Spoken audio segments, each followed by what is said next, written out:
ఈ కరపత్రము దేశపతి ఫేస్బుక్లో పెట్టాడు. కింద కామెంట్స్ చూశాను. కామెంట్స్ చూసినప్పుడు కేసీఆర్ బ్యాచ్ మళ్ళా ఏదో కూడుతున్నది, ఏదో గ్యాదర్ అవుతున్నది అని ఉంది. అంటే ఎక్కడ దెబ్బ కొడతారంటే కల్చరల్గా మనం మాట్లాడగానే దెబ్బ కొడుతున్నారు. ఎక్కడ దెబ్బ కొడుతున్నారు అని అంటే మన ఇగో మీద దెబ్బ కొడుతున్నారు. కేసీఆర్ బ్యాచ్ అనే ఒక ముద్ర వేసి కొందరిని మాట్లాడకుండా ఉంచడం,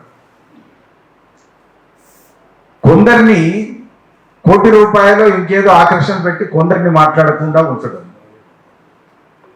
కొందరిని నామినేటెడ్ పోస్టులు ఇచ్చే లిస్టులో పెట్టి వాళ్ళని ఆపడం, ఇట్లా రకరకాల సెక్షన్స్ అందరినీ కూడా ఆపుకుంటూ లేదా దెబ్బ కొట్టుకుంటూ క్రమక్రమంగా మళ్ళీ తిరిగి ఒక ఇందాక మిత్రులు చెప్పినట్టుగా శ్రీశైల రెడ్డి కూడా చెప్పాడు, మళ్ళీ తిరిగి కనకదుర్గ గారు కూడా చెప్పారు, ఈ ఆంధ్రప్రదేశ్ అనే దాన్ని పునరుద్ధరించేటటువంటి ఒక ప్రయత్నం మాత్రం జరుగుతున్నది అనేటువంటిది మనం అర్థం చేసుకోవాలి. బేసికల్గా దీని వెనక తప్పనిసరిగా ఐడియాలజీ ఉంది, అట్లాగే కాన్స్పిరసీ కూడా ఉంది. సీతారాం చెప్పినట్టు ఎఫర్ట్స్ కూడా ఉన్నాయి.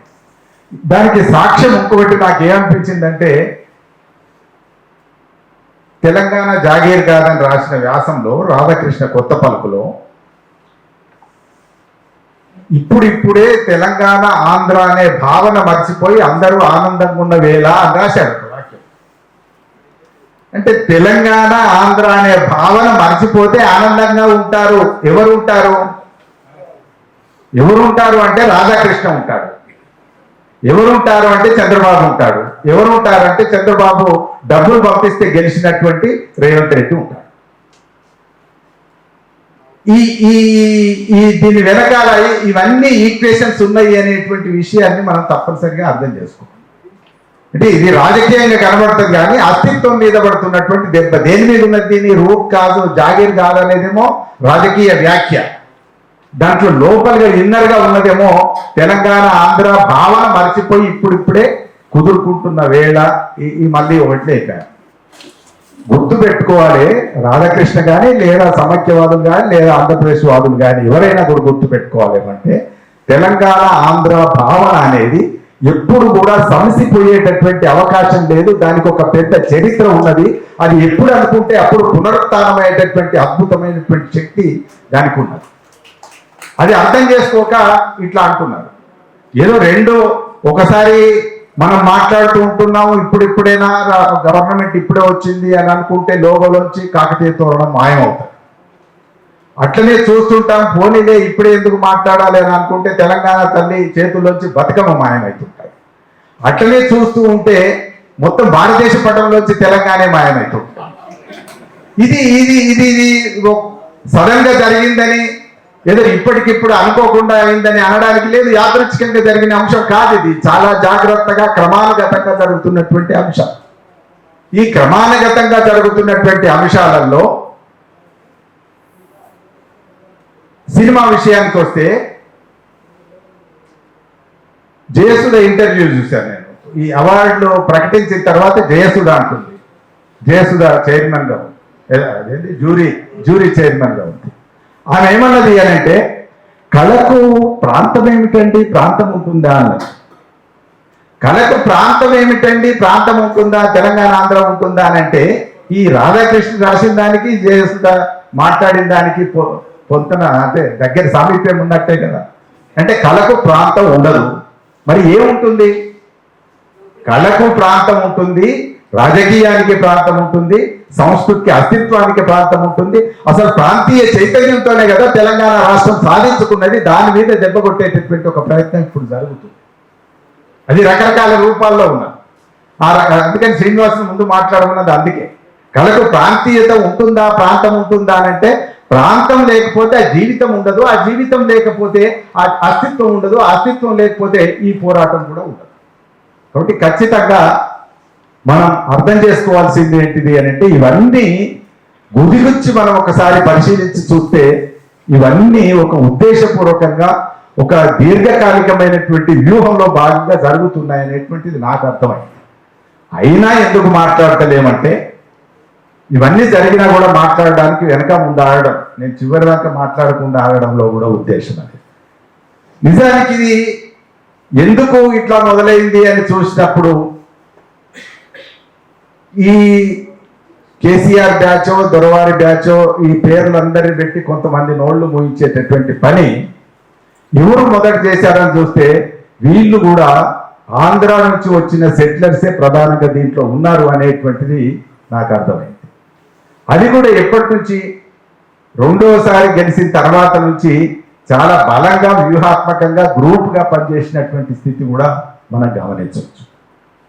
ఇక్కడ మనం అర్థం చేసుకోవాల్సింది ఏంటంటే సినిమా నుంచి కావచ్చు, లేదా సాహిత్య రంగం నుంచి కావచ్చు, లేకపోతే సాంస్కృతిక రంగం నుంచి కావచ్చు, ఈ అన్ని రంగాల నుంచి కలిసికట్టుగా కావచ్చు, ఇలాంటి ఒక వాతావరణం ఏర్పడడానికి తప్పనిసరిగా రెండవసారి ఎన్నికైన తర్వాత కేసీఆర్ కూడా కొంత దోహదం చేసినాడని నేను అనుకుంటున్నాను. ఇది నా వ్యక్తిగత అభిప్రాయం. తెలంగాణ అనేటువంటి ఒక పదంతో సుదీర్ఘకాలం కొట్లాడి రాష్ట్రం సాధించినటువంటి ఒక అస్తిత్వ చైతన్యం ఉన్నటువంటి వ్యక్తి ఏమీ ఆలోచించకుండా ఏదైతే బలమో మన రాజకీయానికి, మన ఉద్యమానికి, మన సంస్కృతికి, అస్తిత్వానికి బలమైంది తెలంగాణ. ఆ తెలంగాణ అనేది పార్టీలోంచి, పార్టీ పేరులోంచి తొలగిస్తే మనం ఎవరు మాట్లాడకపోతే ఎట్లా? టిఆర్ఎస్ అనేది బీఆర్ఎస్గా మారినప్పుడు కవులమో, కళాకారులమో, మేధావులమో, ఆలోచనాపరులమో, చింతనాపరులమో ఎవరైనా పేరు ఏదన్నా పెట్టండి, వీళ్ళందరం ఎందుకు మాట్లాడలేదు అనేటువంటిది కూడా నా ప్రశ్న. వీళ్ళందరం అప్పటి నుంచి మాట్లాడడం కనుక జరిగి ఉంటే ఇవాళ ఈ శక్తులు ఇంత పెద్ద ఎత్తున దాడి చేయడానికి అవకాశం ఉండేది కాదు. నిజానికి తెలంగాణకు రక్ష తెలంగాణ. తెలంగాణ ఎవరి జాగీర్ కాదు, తెలంగాణ ఏ పార్టీ జాగీర్ కాదు, తెలంగాణ ప్రజల జాగీర్, తెలంగాణ ఉద్యమం యొక్క జాగీర్, తెలంగాణ సాంస్కృతిక అస్తిత్వానికి సంబంధించిన జాగీర్, ప్రజల జాగీర్. ఈ ప్రజల జాగీర్ను క్రమక్రమంగా ఒక కొంతమంది చేతుల్లోకి పోయినప్పుడు అవతలి సైడ్ నుంచి ఒక దాన్ని బలంగా తీసుకొచ్చి నమ్మింపజేసి తీసుకొచ్చి ఇవాళ సమైక్యవాదుల చేతుల్లో పెట్టాల్సినటువంటి పరిస్థితి. ఈ సమైక్యవాదుల్ని కూడా మనం ఇవాళ ఉన్న పరిస్థితిలోంచి మనం చూసినప్పుడు ఏదో 100 తప్పులు జరగాలంటారు కదా, శిశుపాలుని ఆగి ఆగి ఆగి 100 తప్పులు జరగాలంటారు కదా. 100 తప్పులు దాకా అయిపోయినా అయిపోకున్నా అది మీరు అనుకున్నప్పుడు ఉద్యమం రాదు. మీరు ఆవేశపడుతున్నారు, ఇట్లా అట్లా ఆవేశపడినా ఉద్యమం రాదు. ఎందుకు రాదంటే దానికి కూడా ఒక టైం ఉంటుంది. ఆ టైం వచ్చేదాకా రాదు. బతుకమ్మ తీసినప్పుడు, బతుకమ్మ చేతిలో తీసేసినప్పుడు నేను అనుకున్న చాలా పెద్ద ఉద్యమం వస్తుంది, ఊరూర సభలు పెట్టాలని మన మిత్రులతో మాట్లాడిన. ఒక హైదరాబాద్లో సభ పెట్టడం కోసం ఇందాక ఇక్కడ మాట్లాడిన మిత్రుడు మాట్లాడితే నేను అన్నాను, ఈ ఊళ్ళందరికీ తిరగాలి, మనం బతుకమ్మ అనేది పెట్టుకొని మనం తిరగాలి అని అంటే అక్కడితో వదిలేసి. ఏం జరుగుతుంది? ఈ జరుగుతున్నటువంటి విషయాలన్నీ కూడా ఒక సందర్భం వచ్చినప్పుడే మాట్లాడేటటువంటి పద్ధతి ఉంటే అది సరైనటువంటి ఉద్యమం కానేరదు. ఇవాళ నేను తెలంగాణ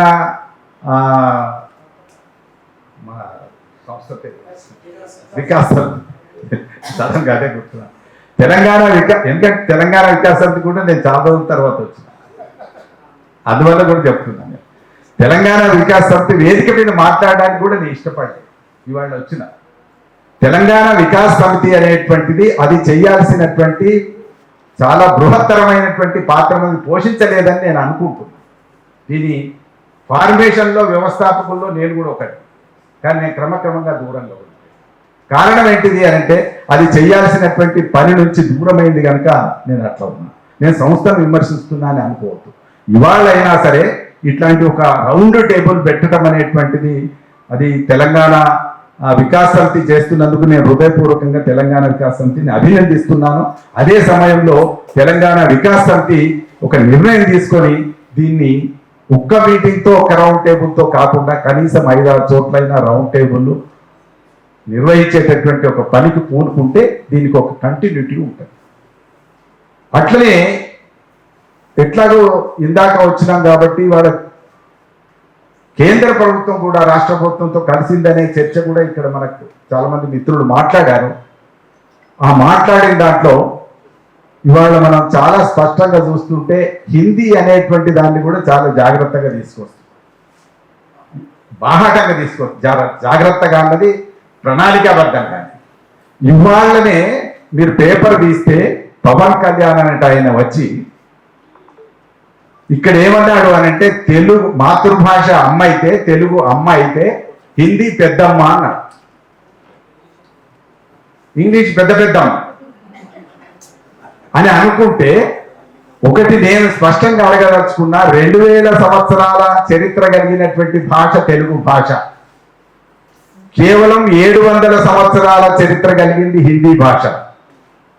ముందు పుట్టింది పెద్దమ్మ అవుతుందా, తర్వాత పుట్టింది పెద్దమ్మ అవుతుందా?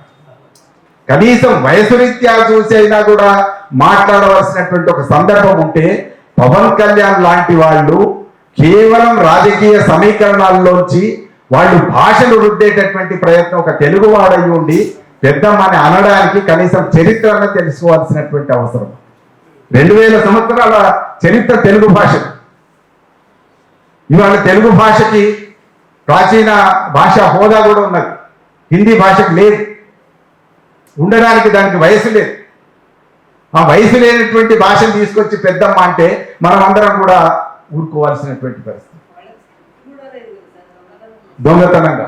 కాబట్టి ఇవాళ ఈ అన్ని విషయాలని, పైగా ఆయన ఏమంటారంటే, మీరు ఉర్దూను ఆహ్వానించారు, పర్షియన్ ఆహ్వానించారు, వీటన్నిటిని ఆమోదించిన తర్వాత దీన్ని ఎందుకు ఆమోదించరు అనే ప్రశ్న కూడా వేసి, అంటే ఈ మాట ఎందుకు తీసుకొస్తున్నా అంటే దీని వెనక కూడా పెద్ద కుట్ర ఉన్నది అనేటువంటి విషయాన్ని కూడా మనం చెప్పాలి. ఎటొచ్చి ఇవాళ హిందీ పేరుతోని తెలుగు భాష మీద, తెలంగాణ మీద కుట్ర జరుగుతుంది. అది కేంద్ర ప్రభుత్వం నుంచి కూడా దీనికి తోడ్పాటు ఉంది అనేటువంటి దానికి బీజేపీ అధ్యక్షుడు, తెలుగుదేశం సంబంధించిన ఒక యువ నాయకుడికి ఇచ్చిన భారతీయ చిత్రపటమే కారణం. అలాంటి దశలోనే ఎక్కడ ఏది జరిగినా మళ్ళీ ఆయన వచ్చి, ఇందాక మిత్రులు ఎవరో చెప్పారు, మీరు ఆ మీడియా మీద చేస్తే మేము ఈ మీడియా మీద చేస్తాము అని చెప్పడం కూడా అట్లాంటి. కాబట్టి వీటన్నిటి వెనకాల వాళ్లకు వీళ్లకు మధ్యన ఒక పొత్తు, ఒక ఐక్యత, ఒక ఏకత ఉండి జరుగుతున్నటువంటి విషయం. కాబట్టి ఇది తెలుగు భాష మీద దాడి, అదే సమయంలో తెలంగాణ అస్తిత్వం మీద కూడా దాడి అనేటువంటిది కూడా మనం అర్థం చేసుకోవచ్చు. ఎందుకంటే మోడీ 2 సార్లు ఇంటికి వచ్చినప్పుడు ఆయన కూడా డిఫరెంట్గా మాట్లాడి తెలంగాణ రాష్ట్ర ఆవిర్భావాన్ని ఒప్పుకోని సందర్భాలు మనం మాటల్లో చూసాము, ఆ ప్రసంగాల్లో చూసాం. ఏంటిది ఆయన భ్రూణ హత్య, ఏమన్నాడు, తల్లిని చంపి పిల్లలు తీసిందో అని. అది ఆ మాట మాట్లాడిండు అంటే మోడీ దగ్గర నుంచి, చంద్రబాబు దగ్గర నుంచి, రేవంత్ రెడ్డి దాకా, పవన్ కళ్యాణ్ దాకా వీళ్ళందరి మధ్యన ఒక ఏకసూత్రత ఉంది. తిరిగి ఈ రాష్ట్రాన్ని, తెలంగాణ రాష్ట్రాన్ని తిరిగి ఆంధ్రప్రదేశ్గా మార్చేటటువంటి ఒక కుట్ర ఉన్నది. కాబట్టి మనం చాలా జాగ్రత్తగా దీన్ని అర్థం చేసుకొని, ఈ తప్పులైతే ఇందాక దేశపతి వరుస పెట్టి చెప్పుకుంటూ వచ్చాడు. ఎన్ని జరిగినాయి లోగా నుంచి మొదలు పెడితే ఇవాళ దాకా చాలా విషయాల్లో ఈ పాఠం పోయేదాకా, అది టెక్స్ట్ బుక్ లో వచ్చి పాఠం తీసేది దాకా చాలా అంశాల్లో జరిగినాయి. ఈ అన్ని అంశాలని కూడా మనం చాలా జాగ్రత్తగా, కూలంకషంగా చర్చించాల్సినటువంటి అవసరం ఉంది. వీటన్నిటిని ముందు ప్రజల్లోకి తీసుకెళ్లాల్సినటువంటి అవసరం కూడా ఉంది, ఒక చైతన్యపరచాల్సినటువంటి అవసరం ఉంది. ఇదే సమయంలో ఆ తెలంగాణకు సంబంధించినటువంటి ఈ మనం వెనకగా పోయినటువంటి దశ ఎక్కడి నుంచి మొదలైంది అనేది కూడా సందర్భాలను పూర్వంగా మనం చెప్పాల్సినటువంటి అవసరం కూడా ఉంటుంది. కాబట్టి ఈ నేపథ్యంలో మీ అందరితోని నా రిక్వెస్ట్ ఏంటంటే, తెలంగాణ సోయి అది నిరంతరం కాపాడుతూ ఉండాలి, నిరంతరం అది జ్వాలలాగా వెలుగుతూ ఉండాలి, అంతే ఒక దీపం లాగానైనా వెలుగుతూ ఉండాలి. అట్లా కాకుండా దాన్ని ఆరిపేస్తేది మనమే, వెలిగించేది మనమే, జ్వాలగా మార్చేది మనమే అయితే తప్పు.